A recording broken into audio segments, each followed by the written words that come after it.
Good morning. This is J.Hull. Today I'm going to give a short talk on CostoClavicular bypass. I have no disclosures for this talk today.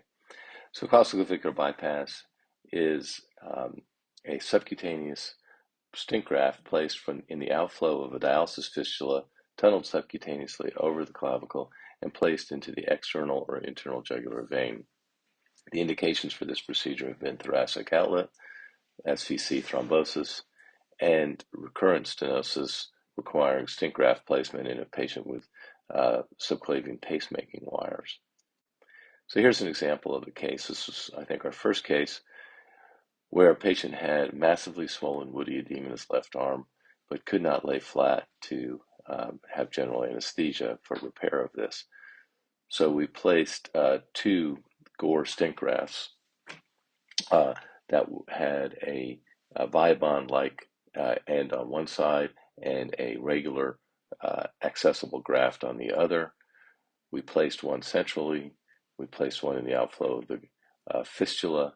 We sewed them together, and we ended up with this result, which completely resolved the patient's swelling and stayed patent for several years. Here's another example. So after that, that device is no longer available from Gore. It was a hybrid stent graft. We then started using Viabond. This is a wrist fistula with moderate flow, 15 ml per minute, but severe arm swelling that recurrently occurred despite angioplasty.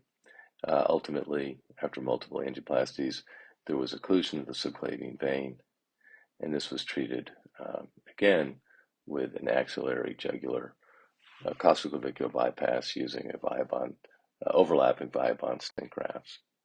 And that became the technique that we used going forward.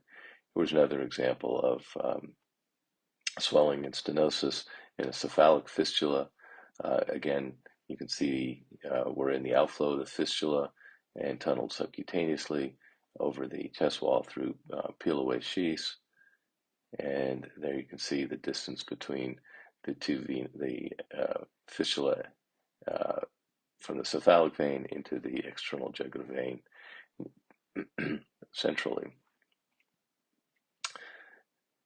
Now we've, through a single 12 French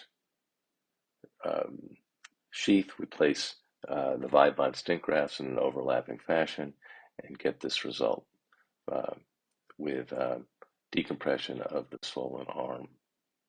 We did 10 of these cases, and there's a paper in JVR that's available, and the primary patency was just below 70%, and the secondary patency through 800 days was below 80%. So what's really interesting about this procedure is not so much that it's going to ever be widely used or is incredibly useful, is a couple of concepts. One is that it allows you to get two areas of remote access into the vascular system and then to connect them subcutaneously. So you have subcutaneous tunneling.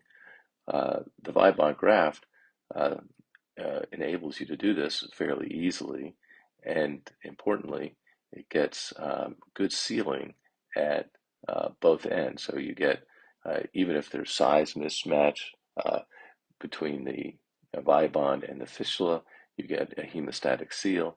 Same if the external jugular vein is, let's say, 4 millimeters in diameter, but there's more, the larger central veins, yeah, you can place it through that, and you'll get a good seal at both ends.